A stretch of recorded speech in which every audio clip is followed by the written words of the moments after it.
सुनाते हैं, हाँ। परंतु इस संसार का और इस संसार के नाश होने वाले हाकिमों का ज्ञान नहीं, परंतु हम परमेश्वर का वह गुप्त ज्ञान भेद की रीति पर बताते हैं, जिसे परमेश्वर ने सनातन से हमारी महिमा के लिए ठहराया, जिसे इस संसार के हाकिमों में से किसी ने नहीं जाना, क्योंकि यदि वह जानते तो तेजों में प्रभु को क्रूस पर ना चढ़ाते। परंतु जैसा लिखा है, जो बातें आँख ने नहीं देखी और कान ने नहीं सुनी और जो बातें मनुष्य के चित्त में नहीं चढ़ी, वे ही हैं जो परमेश्वर ने अपने प्रेम रखने वालों के लिए तैयार की है।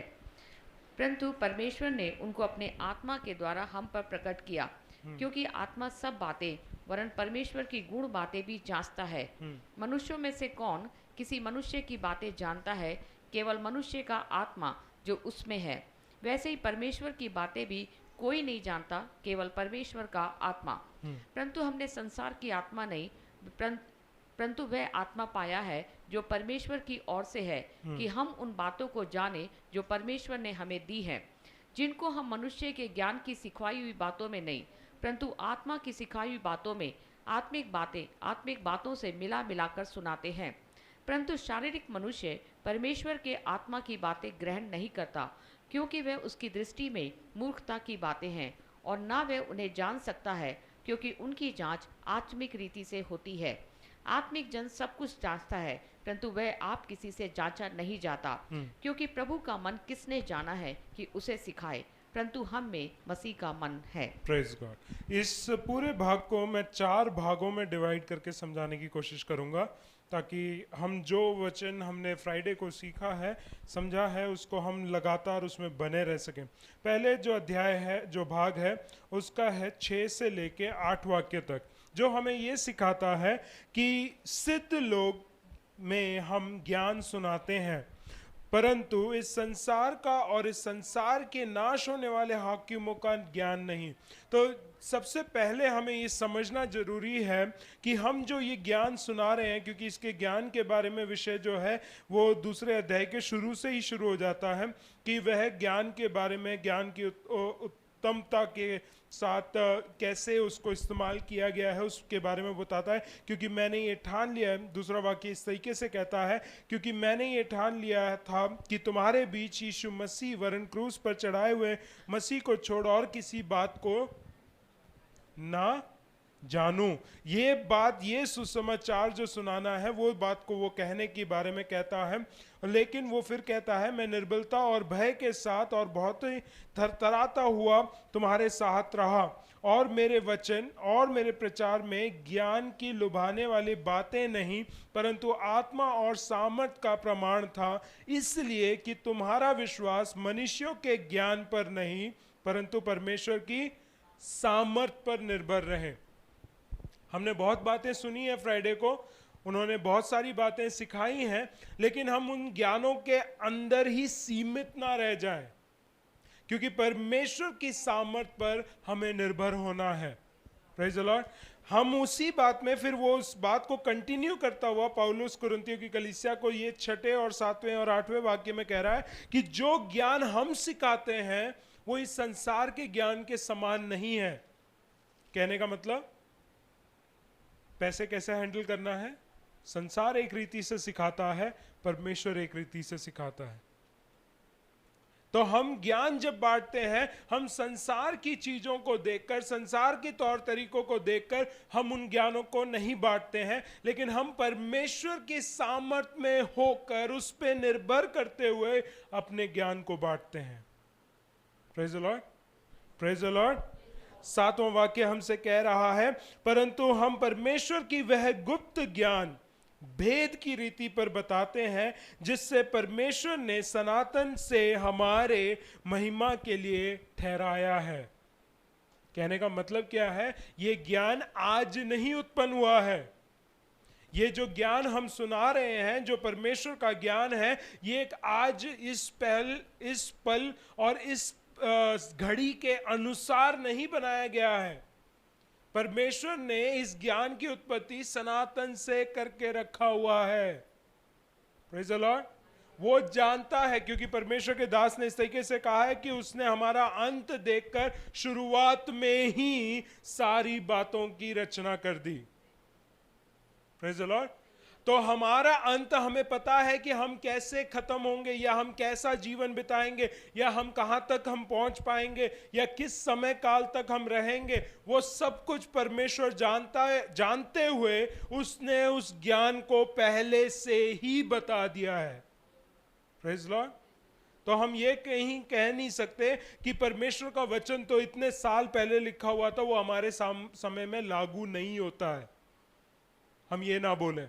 परमेश्वर का समय हर समय के लिए है, क्योंकि परमेश्वर हमारे अंत को भी जानते हुए उसने पहले से ही उन बातों को लिख के दिया है। और वो भेद के रीति में क्यों समझाया जाता है, उसका एक कारण है, क्योंकि भेद का अर्थ आत्मिक लोग ही समझ पाएंगे। Praise Lord. परमेश्वर का आत्मा पाए हुए लोग परमेश्वर के उस भेद को समझ पाएंगे। इसलिए भेद की रीति में समझाया जाता है, ताकि अनात्मिक लोग जो हैं इसका ठट्टा उड़ाते हैं, इसका मजाक उड़ाते हैं, वो कहते हैं ये मूर्खता है। Praise Lord.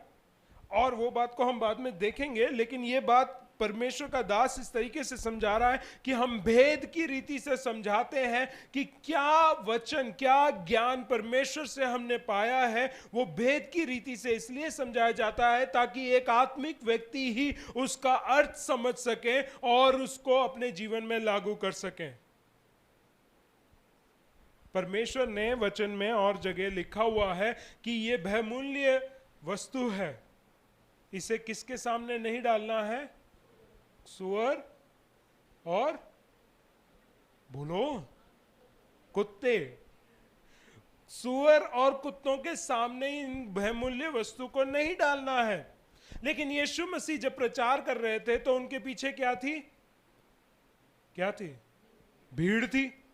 अब भीड़ के बीच में जब वो प्रचार कर रहे थे तो उन्होंने बीज बोने वाली की कहानी सुनाई। अर्थ कितनों को बताया था? 6 लोग को।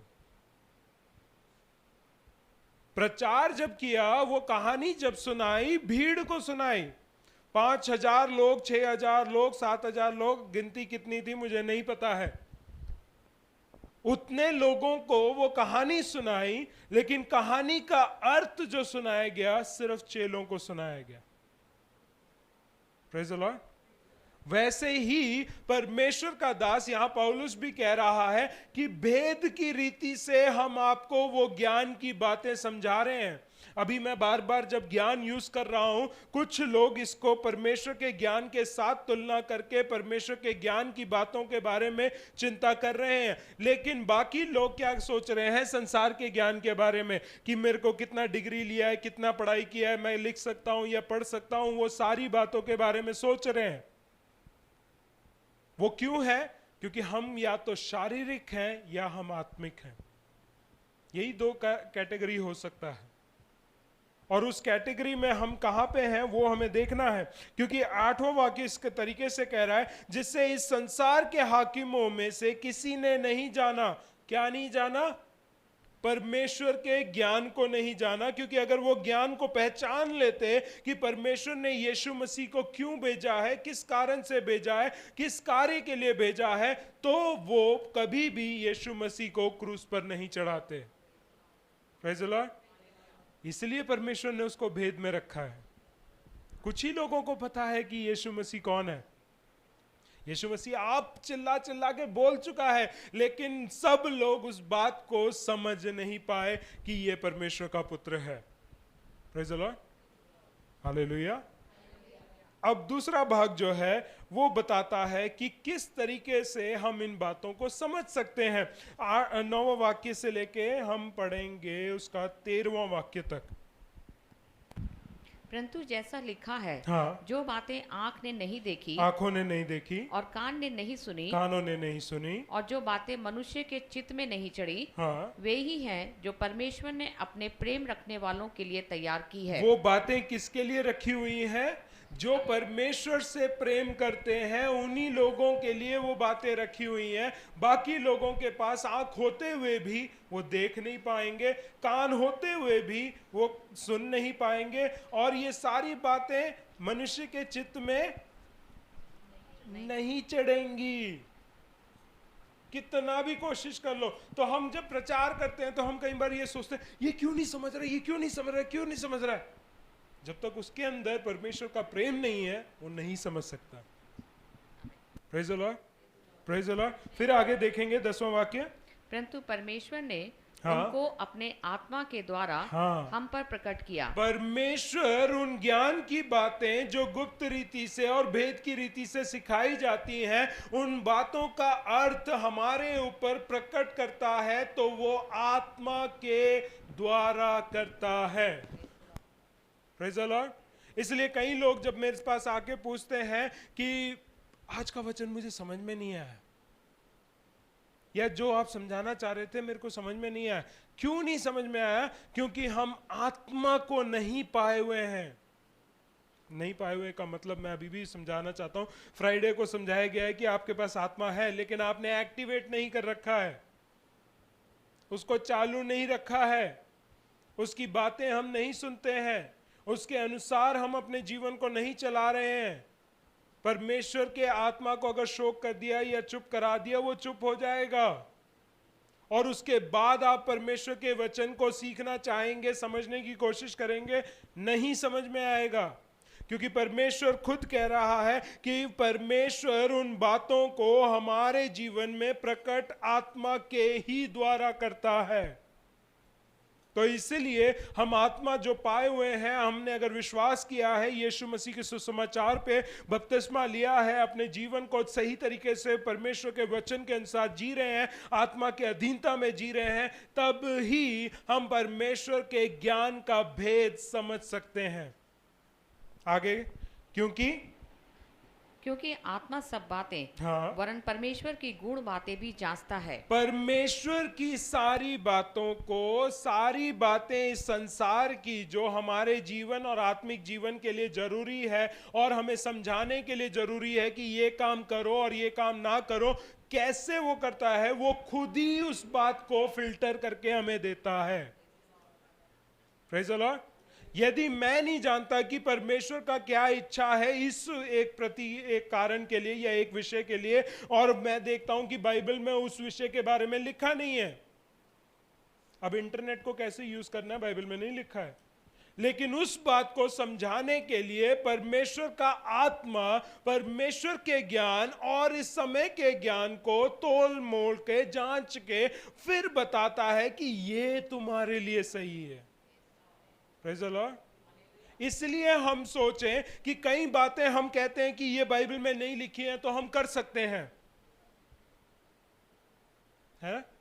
क्योंकि परमेश्वर के वचन में दाखरस के बारे में लिखा है, या मतवाले हो तो वो क्या है, वाइन पी के नहीं होना चाहिए। तो इसका मतलब क्या है? हम वोडका पी सकते हैं? नहीं। परमेश्वर का आत्मा आपको समझाएगा कि किस तरीके से आपके जीवन को आपको जीना है। आप ये नहीं कह सकते ये बातें बाइबल में नहीं लिखी हैं तो मैं नहीं मानूंगा। परमेश्वर का आत्मा आपको सिखाएगा कि कौन सी बातें एक आत्मिक व्यक्ति को करना चाहिए और कौन सी बातें नहीं करना चाहिए। तो ये बातों को वो जांच कर वो तुम्हारे जीवन में बता के देगा।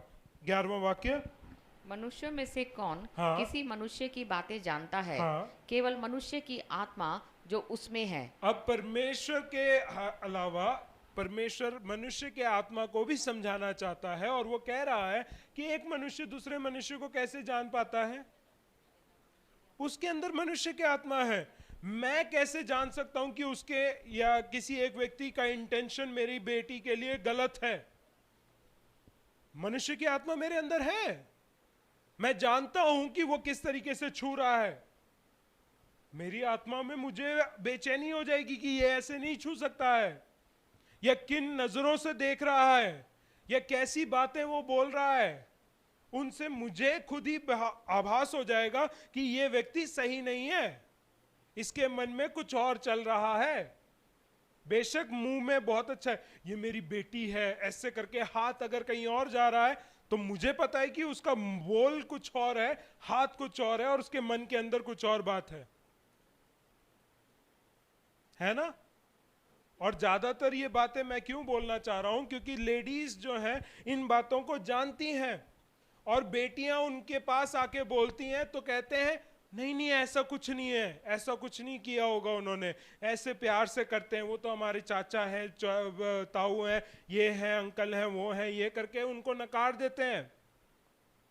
लेकिन मैं आपको समझाना चाहता हूं कि अगर आप मनुष्य को नहीं पहचान रहे हैं, आपके अंदर जो दिए गए बच्चे हैं उनकी आप सही परवरिश नहीं कर रहे हैं।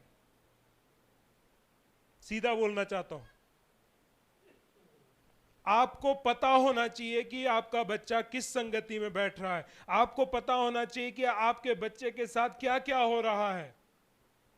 आप बिल्कुल ऐसे अज्ञान नहीं हो सकते हैं। वही मैं कहना चाहता हूं कि मनुष्य का ज्ञान हमारे जीवन में है और परमेश्वर के आत्मा का ज्ञान भी है, और वो दोनों को जांच के तोल कर बताने वाला हमारे पास अगर आत्मा भी है, उसके बावजूद अगर हम सही कदम के लिए खड़े नहीं होते हैं फिर बेकार है। हमारी संगति, हमारी परिस्थितियां, हमारे हर एक पहलू में हमें जांचना जरूरी है कि हम क्या कर रहे हैं। जांचना जरूरी है कि हम क्या बोल रहे हैं। जांचना जरूरी है कि हमारे मन के अंदर क्या योजना बना रहे हैं हम। मैं किसी को अगर प्रेम कर रहा हूं, इसलिए प्रेम कर रहा हूं कि उससे मैं काम निकाल सकूं, तो मेरा प्रेम करना गलत है। मैं आत्मिक रीति से बोल रहा हूं कि आप बोलते हैं प्रेम करो प्रेम करो, हां प्रेम करो, लेकिन जिस तरीके से मसीह ने प्रेम किया, निस्वार्थ, कोई स्वार्थता नहीं थी, उनको बस ये था कि आपके प्राण बचे, आपका फायदा हो। हम प्रेम करें दूसरे के फायदे के लिए, अपने फायदे के लिए नहीं। हम संगति उन्हीं लोगों के साथ रखते हैं क्योंकि हमें पता है कि उनसे हमें फायदा है। जिनसे हमें कोई फायदा नहीं है हम उनसे बात भी नहीं करते हैं। जय मसीह की है लेकिन संगति नहीं है, तो इसका मतलब आपका प्रेम स्वार्थी है।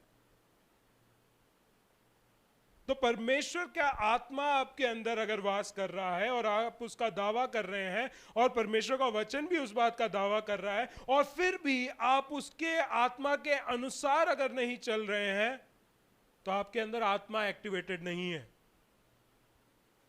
तो अपने आप को आत्मिक कह के आत्मा के ऊपर आप कीचड़ उछाल रहे हैं कि एक आत्मिक व्यक्ति ऐसा होता है। मैं क्यों एग्जाम्पल्स बता रहा हूं, क्योंकि हम कई बार इन बातों के ऊपर हम इतने ज्यादा बह जाते हैं कि एक बार हम आत्मिक जीवन जी रहे थे, लेकिन उसमें बने रहने को परमेश्वर कहता है। जरूरी नहीं है कि आज से 15 साल पहले जिसने आत्मा पाया है वो आज भी आत्मिक होगा। क्यों समझाना चाह रहा हूं, क्योंकि हम बह जाते हैं। हम संसार की बातों को देखकर, हम संसार की इच्छाओं को देखकर हमारे अंदर घमंड आने के वजह से हम बह जाते हैं। हम फिर भी उनको बोल रहे हैं कि ये आत्मिक व्यक्ति है। बाइबल स्कूल में जब मैं गया हुआ था, मैं कौन से कॉलेज में गया था वो नहीं बताऊंगा, लेकिन जहां मैं गया था वहां पर बहुत से ऐसे लोग थे जिनको मैं बहुत अच्छे से भी जानता था, बचपन से जानने वाले लोगों में से भी थे। वे लोग अपने आप को आत्मिक कहते थे। जब वो स्टेज पे चढ़ते थे, आराधना करते थे या प्रचार करते थे, उनसे कोई बढ़िया व्यक्ति नहीं मिलेगा। लेकिन स्टेज से उतरने के बाद जब वो अपने हॉस्टल रूम में आते थे, उनके रंग बदल जाते थे। और फिर मैं जो उस समय आत्मा नहीं पाया हुआ व्यक्ति था, मैं मतलब एक्टिवेटेड नहीं था, तो मैं ये कहता था कि अगर ये आत्मिक जीवन है या ये एक आत्मिक व्यक्ति है, मुझे आत्मिक व्यक्ति नहीं बनना। कहने का मतलब क्या है, आपके अनात्मिक जीवन जीने के द्वारा आप दूसरे विश्वासी को आत्मिकता की ओर बढ़ने का रुकावट बन रहे हैं।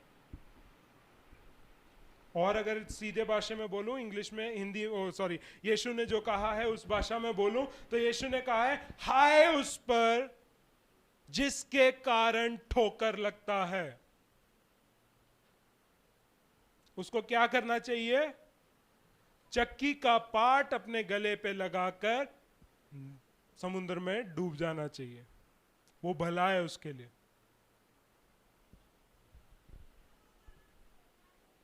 हम वचन सुनते हैं, वचन हमें छूता है, हमें उत्तेजित करता है, लेकिन क्या हम उसी वचन में बने रहते हैं? क्योंकि जब आपने वो वचन सुन लिया, जब आपने एक निर्णय दे दिया, एक वाचा बांध ली परमेश्वर के साथ कि मैं इसी तरीके से अपने जीवन को जीऊंगा या जीऊंगी, और नहीं जिया तो अब्राहम की वाचा को मैं याद दिलाना चाहूंगा। अब्राहम के साथ जब परमेश्वर ने वाचा बांधी तो क्या करवाया? एक जानवर को काटा, उसका सर धड़ से अलग कर दिया, उसका लहू बीच में डाला और बोला कि तू इसमें से क्रॉस होके जा। क्यों? उसका अर्थ क्या है? कि जो इस वाचा को तोड़ेगा उसका हाल ऐसा ही होगा। उसकी सहमति वो दे रहा है कि हां, मैं तैयार हूं, अगर मैं वाचा तोड़ूं, परमेश्वर तू मेरा हाल ऐसा कर सकता है। Praise the Lord, praise the Lord. हमें नहीं पसंद आएगा ये बातें।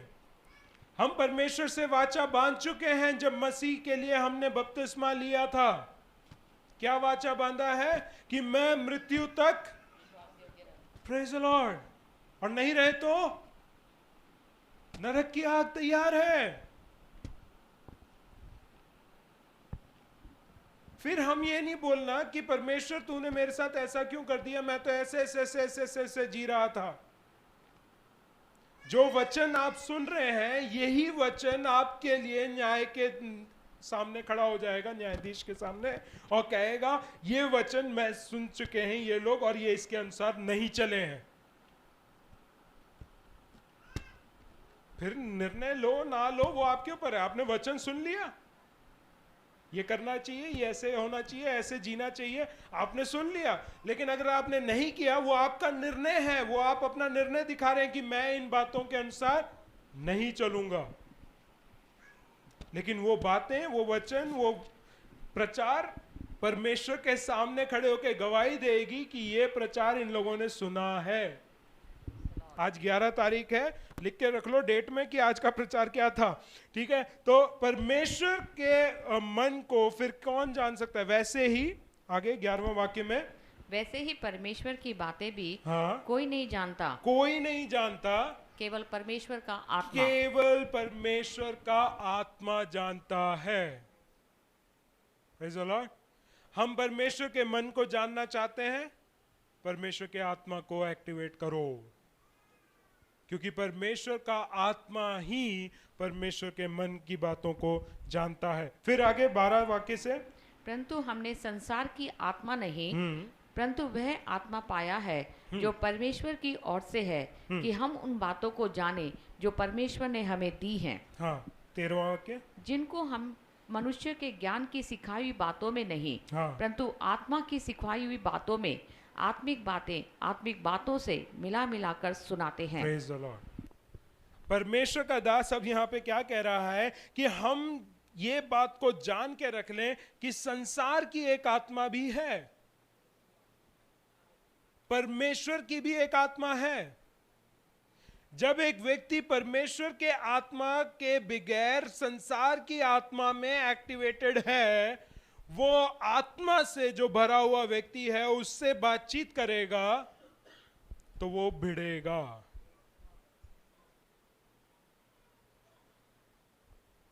संसार क्या सिखाती है? मैं एक सिंपल सा एग्जांपल समझाना चाहता हूँ। शायद स्त्रियां बहनों मेरे से गुस्सा करेंगी, लेकिन फिर भी सच्चाई जो है बोलना है। संसार क्या सिखाती है? समाज में पुरुष और स्त्री क्या है? बराबर, इगैलिटेरियन, एक समान है। परमेश्वर का वचन क्या सिखाता है? अधीनता में रखा है।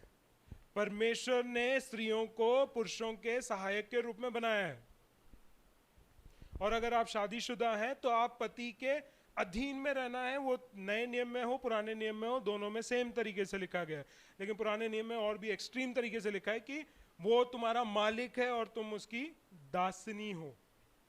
लेकिन मैं उस एक्सट्रीम तक नहीं जाऊंगा। मैं ये कहना चाहता हूं कि अगर परमेश्वर के आत्मा से भरे हुए लोग हैं, परमेश्वर की आत्मा से चलाए परमेश्वर के परिवार के लोग हैं, तो आपके परिवार में एग्जाम्पल क्या होगा? क्या होगा? कौन सा? संसार की रीति से चलेंगे? पति पत्नी एक समान है। पति को परमेश्वर ने उस घर का सिर बनाया है। आत्मिक परिवार का निशानी ये होगा कि उस परिवार का अधिकारी परमेश्वर के बाद पति होगा। इगैलिटेरियन नहीं है। नहीं, समाज में तो ये सिखाया जाता है कि हम दोनों एक जैसे हैं, एक समान है, सब कुछ एक तरीके से है, डिसीजन लेंगे तो एक साथ डिसीजन लेना चाहिए। नहीं, परमेश्वर का वचन सिखाता है कि पति सर है तो सर डिसीजन लेता है, आप सजेशन दे सकते हो, फाइनल डिसीजन पति का है। बच्चे कौन से स्कूल में जाएंगे, बीवियां बता सकती हैं कि ये अच्छे अच्छे सजेशन है, डिसीजन पति लेगा। क्यों? क्योंकि कल को अगर वो बच्चा बिगड़ गया तो लोग आके ये नहीं बोलेंगे कि बीवी ने बिगाड़ा है, वो बाप की गलती पॉइंट करते हैं कि बाप ने अच्छे तरीके से नहीं पढ़ाया।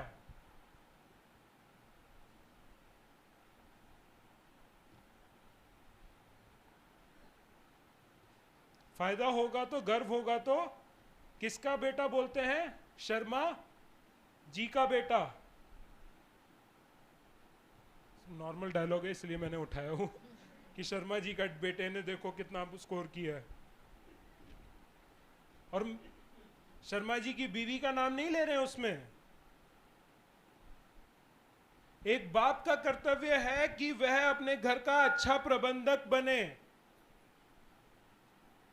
हां, बेशक बीवी अच्छा कमाती होगी, पति से ज्यादा कमाती होगी, लेकिन फिर भी पारिवारिक जीवन, आत्मिक जीवन, कलीसिया में चलने वाले विश्वासी के घर में पति अधिकारी होना चाहिए। अब जो शारीरिक संसार की आत्मा के साथ चल रहा है वो इस बात को नहीं मानेगा, वो लड़ाई करेगा इस बात के लिए, क्योंकि हर एक स्त्री, यार उसने भी पढ़ाई करी है, उसने भी मेहनत करी है, उसका भी एक जीवन है, उसका भी ये है, सब है, संसार की रीति में है। परमेश्वर की रीति में आपका परिवार आशीषित होना है, जैसा पति कह रहा है उसके अधीन चलो, जब तक परमेश्वर के वचन के खिलाफ नहीं है वो। क्योंकि वचन क्लियरली सिखाता है, अगर तुम्हारा पति विश्वास में नहीं है और विश्वास के अनुसार भी नहीं चल रहा है, तब भी तुम्हें प्रेम दिखाना है, तब भी तुम्हें अधीनता दिखानी है, तब भी तुम्हें उसके समर्पण में अपने जीवन को बिताना है, ताकि तुम्हारा प्रेम देख के, तुम्हारी अधीनता देख के, तुम्हारा उसके प्रति जो समर्पण देख के वो भी मसीह में आ जाए। Praise the Lord. हम उल्टे हो जाते हैं। अगर अब विश्वासी है हमारा पति या पत्नी, हम घमंडी हो जाते हैं कि मैंने कुछ पा लिया, मैं कुछ हूं, मैं ये हूं, मैं वो हूं, तुम सब नरक की ओर जाने वाले हो। उस तरीके से अगर जियोगे, उनको कभी भी प्रभु में नहीं लेके आ सकते। सिंपल बता रहा हूं, क्योंकि हम संसार के ज्ञान के अनुसार ही चल रहे हैं। वो मेरा विरोधी हो गया ना फिर। और परमेश्वर का वचन क्या कह रहा है? तुम्हारा विरोधी मांस और लहू में नहीं है, तुम्हारा युद्ध जो है मांस और लहू के साथ नहीं है, पर प्रधानताओं और आत्मा, संसार की आत्मा के उस प्रधानता जो प्रभुता करने वाला है, उसके खिलाफ है तुम्हारी लड़ाई। तो मैं अपने पति से या अपनी पत्नी से जो अविश्वासी है उससे क्या करना चाहिए? प्रेम करो। क्योंकि जब हम पापी थे मसीह ने हमसे प्रेम किया है। हम अच्छे नहीं थे, हम विश्वास में नहीं थे, उसने तब हमसे प्रेम किया है। तो हम जो उसके पीछे चल रहे हैं, हमसे क्या मांग रखी जाएगी कि हम भी प्रेम दिखाएं उनको। तभी वो मसीह के प्रेम में आ पाएंगे, क्योंकि आप प्रेम दिखा रहे हैं। क्योंकि उन्होंने मसीह के लिए तो दरवाजा खोला नहीं, आप उनके साथ रह रहे हो, आपके द्वारा वो मसीह को पहचानने पाए। Praise the lord, praise the Lord. इसलिए वो जो व्यक्ति का मनुष्य के ज्ञान के अनुसार हम इन बातों को नहीं सिखा रहे हैं आपको, लेकिन आत्मिक बातों को आत्मिक बातों के साथ मिला कर, यानी कि ये नहीं है कि इसमें मिलावट कर रहे हैं, एडिशन करते जा रहे हैं। आज आपको एक बात सिखाई, उसके ऊपर एक और बात जोड़ रहे हैं। Praise the Lord. तो कोई ये पढ़ के ये मत कहना कि हमारे आत्मिक शिक्षाओं में मिलावट होती है। तो मिलाकर यानी कि ज्वाइन करके वो आगे लेके जाते हैं। आखिरी भाग जो एक शारीरिक व्यक्ति और एक आत्मिक व्यक्ति के अंतर को दिखाता है, 14वां वाक्य और 15वां वाक्य हम पढ़ेंगे। ग्रीन वाला माइक ऑफ है। हाँ। परंतु शारीरिक मनुष्य परमेश्वर की आत्मा की बातें ग्रहण नहीं करता। परंतु शारीरिक मनुष्य क्या नहीं करता है? परमेश्वर की आत्मा, परमेश्वर की आत्मा की जो बातें हैं वो ग्रहण ही नहीं करता है। सुनता है, ग्रहण नहीं करता है। फिर क्योंकि वे उसकी दृष्टि में हाँ। मूर्खता की बातें हैं। वो कैसे देख रहा है उन बातों को? मूर्खता की बातें। ये तो बेवकूफी बता रहे हैं पास्टर जी। क्या कह रहे हैं? इगैलिटेरियन सोसाइटी में कितना फायदा होता है, अधीनता में क्यों रहना है? वही प्रॉब्लम आती है, क्योंकि हम मसीह के अधीनता में भी नहीं रहेंगे। फिर जो फिजिकल में आपके पास जो है, चाहे आप शादीशुदा हो तो आप पति के अधीनता में रहेंगे, शादीशुदा नहीं है आप अपने अधिकारी के भी अधीन नहीं रहेंगे। और शारीरिक भाव से अगर आप अपने ही अधिकारियों या अपने पति के अधीनता में नहीं रह रहे हैं, या बच्चे अपने माँ बाप के अधीनता में नहीं रह रहे हैं, तो आप मसीह के अधीनता में कैसे रह सकते हो?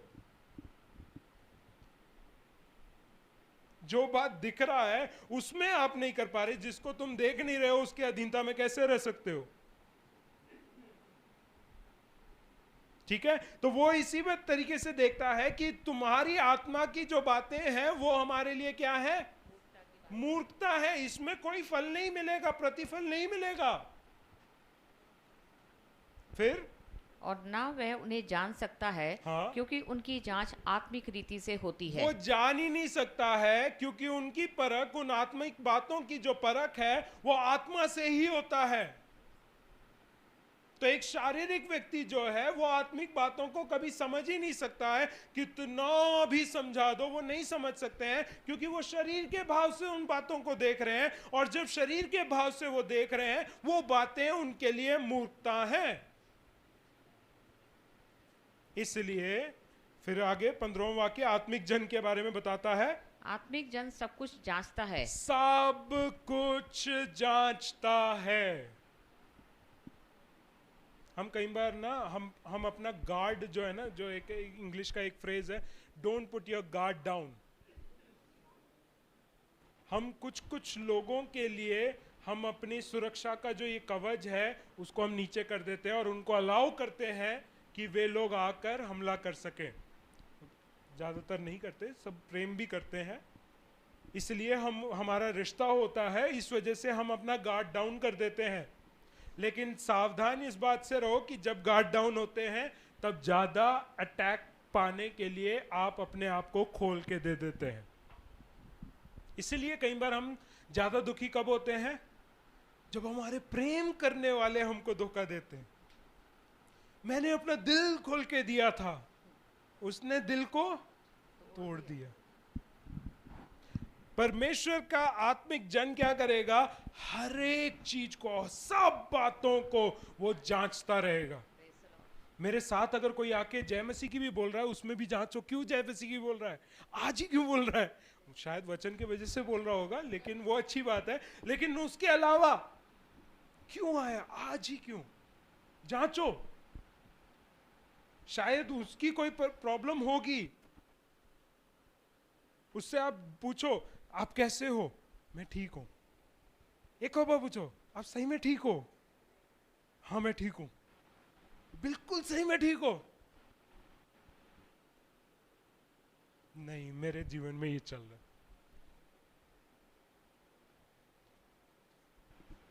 जांचो हर एक चीज को कि कोई व्यक्ति अगर आपके पास आया है, जरूर उसके अंदर कुछ जरूरत है या कोई मदद मांगने की इच्छा है। अगर कोई दूर भी रहता है तब भी उसमें रीजन है कि ये क्यों दूर रह रहा है।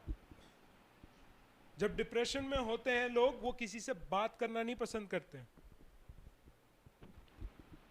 किसी को देखना पसंद नहीं करते हैं, उनको बस सोने के लिए दे दो, 15 घंटे 20 घंटे वो सो जाएंगे, सिर्फ खाने के लिए उठेंगे फिर सो जाएंगे। क्यों? क्योंकि उनको कुछ भी करने की एक उत्तेजना उनके जीवन में है ही नहीं। ऐसे लोग हमारी कलीसिया में भी होते हैं। संडे आ रहे हैं, क्यों? क्योंकि हाँ संडे है इसलिए आराधना में जाना है, इसलिए हम आ गए। आए, वर्शिप खत्म हुआ, प्रार्थना किया, खाना खाया, किसी से कुछ ना बोले, बिना बोले ही निकल चलेंगे। क्यों? हम जो आत्मा से हैं, हमने क्यों नहीं जांचा उनको? हमें बाद में शौक क्यों लगता है कि भाई उसके जीवन में इतना बड़ा प्रॉब्लम चल रहा था? क्योंकि हम बात नहीं करते हैं, हम जांचते नहीं हर चीज को। लेकिन उसी तरीके से आत्मिक जीवन, एक व्यक्ति जो है आत्मिक रीति से अगर चल रहा है तो वो अपने जीवन में जो कुछ हो रहा है उसको जांचेगा।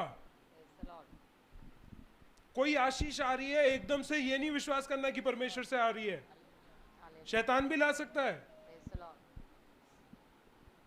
मेरी सैलरी हाइक हो गई, 20% हाइक हो गई, लेकिन संडे आपको काम के लिए आना पड़ेगा।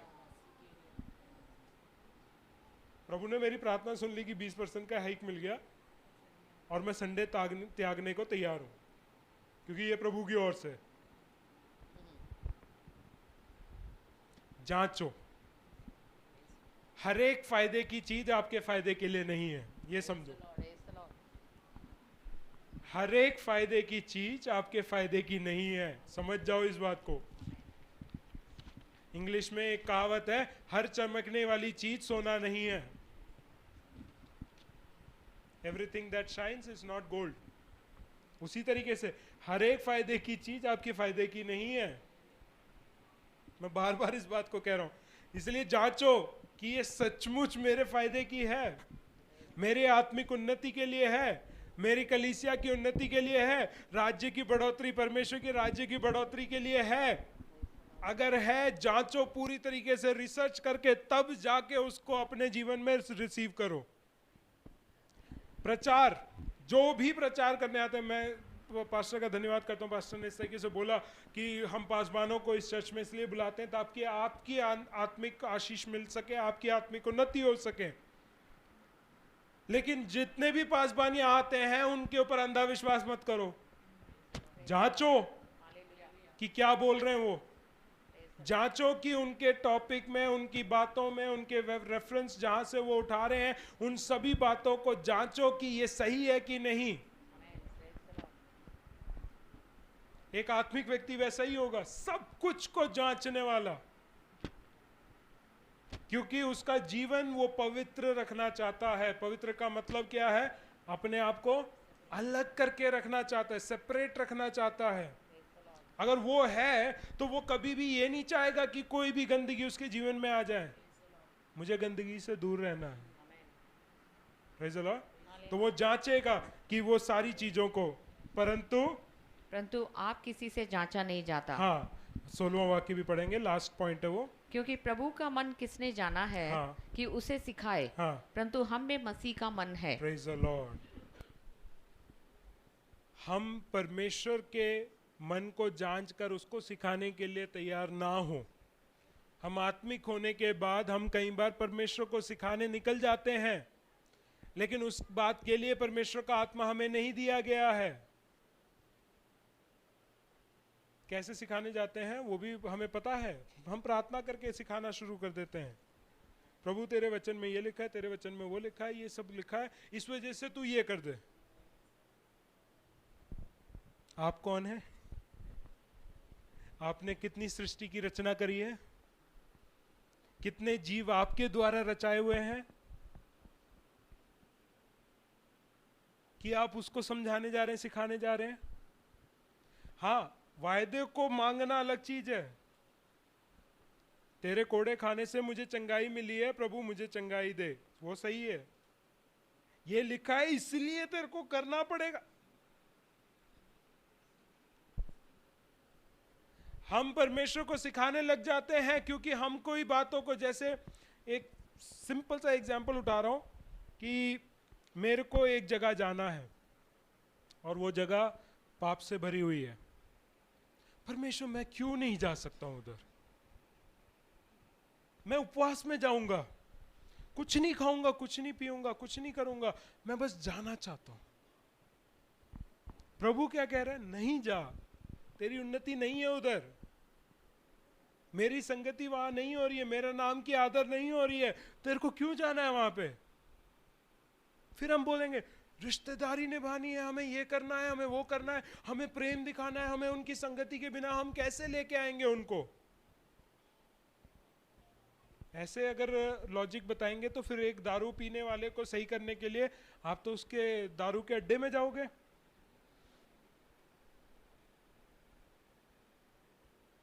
है ना? लड़ाई को सुलझाने के लिए आपका जो विरोधी है, जिसने ठान रखी है कि आपको वो मार देगा, आप उसके पास जाके खड़े होंगे उसके इलाके में, तो आपसे बड़ा मूर्ख कोई और नहीं है। युद्ध भी जब होता था, आपको मैं ये समझाना इसलिए जा रहा हूं क्योंकि युद्ध भी जब होता था दोनों राज्यों के बीच में, वो एक ऐसी कॉमन ग्राउंड लेते थे जहां पे किसी भी राज्य को हानि नहीं पहुंचती थी। देख लो, किसी भी युद्ध को ले लो, किसी भी, हमेशा वो एक कॉमन ग्राउंड लेते हैं जहां पे किसी भी राज्य को हानि नहीं होती, किसी भी राज्य का सामर्थ्य नहीं है, उधर अधिकार नहीं है, वहां वो युद्ध करते हैं। क्यों? मेरे को हानि नहीं है, मेरे राज्य को हानि नहीं है, ना मेरे को डरना पड़ेगा कि वहां पे उन्होंने पहले से ही कोई चाल वाल बना के रखा होगा, षड्यंत्र रचा होगा कि मेरी सेना हार जाएगी। हम अपने आप को जांच कर जाना है। राजा जब युद्ध के लिए निकलता है तो वो अपने जासूसों को पहले भेजता है उस युद्ध भूमि में, किससे विरोधी सेना ने क्या क्या लगा रखा है। कल की युद्ध जब शुरू होगी तो कितने लोग होंगे उनके सेना में से और हमारे सेना में, सारी गिनती पता होती थी राजाओं को। क्यों? क्योंकि राजा हर एक चीज को जांच कर फिर वो निर्णय लेता था कि क्या करना है। तब एक समझदार राजा विजयी होता था। इसलिए मैं कह रहा हूं कि हम सिखाने के लिए नहीं है, परमेश्वर का आत्मा हमें इसलिए नहीं दिया है। परमेश्वर का आत्मा हमें इसलिए दिया है कि हम हर एक बात को जांच सके और उसको जांचने के और परखने के बाद हम देखें कि हमारे जीवन में हमें क्या पकड़ के रखना है, ताकि जो यीशु का मसीह का मन है वो हमारे अंदर हो। मसीह का मन क्या था? पिता की इच्छा को पूरा करना। वो मन हमारे अंदर होना चाहिए कि मैं अपने जीवन में जो भी निर्णय ले रहा हूं वो इसलिए ले रहा हूं कि मैं परमेश्वर की इच्छा को पूरा कर सकूं। Praise the Lord. मैं आत्मा के अनुसार अपने जीवन को इसलिए जी रहा हूं ताकि मैं परमेश्वर की इच्छा को पूरा कर सकूं। मैं परमेश्वर के आत्मा के अनुसार सब बातों को इसलिए जांच रहा हूं ताकि मैं परमेश्वर की इच्छा को पूरा कर सकूं। मैं परमेश्वर के ज्ञान का भेद इसलिए जानना चाहता हूं ताकि मैं परमेश्वर की इच्छा को पूरा कर सकूं। हम परमेश्वर के ज्ञान को मनुष्य के ज्ञान के अनुसार आपको नहीं समझाते, हम भेद की रीति से समझाते हैं ताकि जो आत्मिक व्यक्ति है वो आत्मा के द्वारा परमेश्वर के गुप्त बातों को भी और सब बातों को भी जांच कर आपको बता दें, ताकि उन बातों के अनुसार आप अपने जीवन को बिताकर परमेश्वर की इच्छा को पूरा कर सके। Praise the Lord. हम अपने आंखों को बंद करें। परमेश्वर का वचन हमारे बीच में आया है। परमेश्वर हमें सिखाना चाहता है कि किस तरीके से हम अपने जीवन में शरीर या इस संसार की जो आत्मा है उसको हम अपने जीवन में प्रभावित होने ना दें।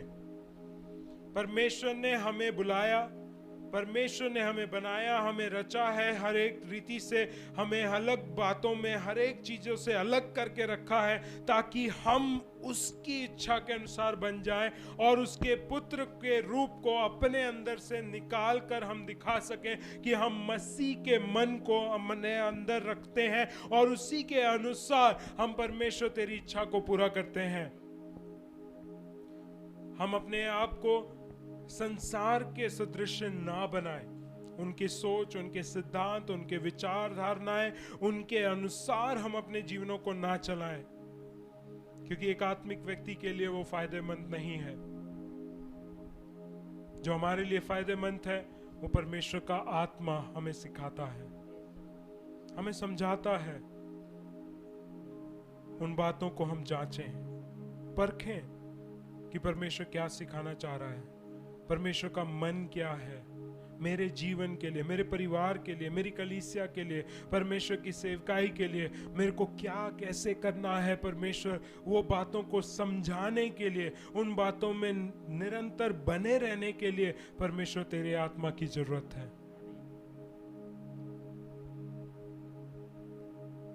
हम अपने जीवन में परमेश्वर की आत्मा को जागृत रखें, उसकी बातों को हम सुनने पाए, ताकि जो भी बातें हमारे जीवन में होती हैं, जो भी संगति में हम जाते हैं, जिन भी मार्गों में हम चलते हैं, जैसा भी हमारा जीवन शैली है, जैसी भी हमारे सोच विचार हैं, उन सब में हम परमेश्वर के आत्मा के द्वारा जांचते हुए, परखते हुए, अच्छी बातों को लेते हुए हम अपने जीवन को आगे बढ़ाने पाए।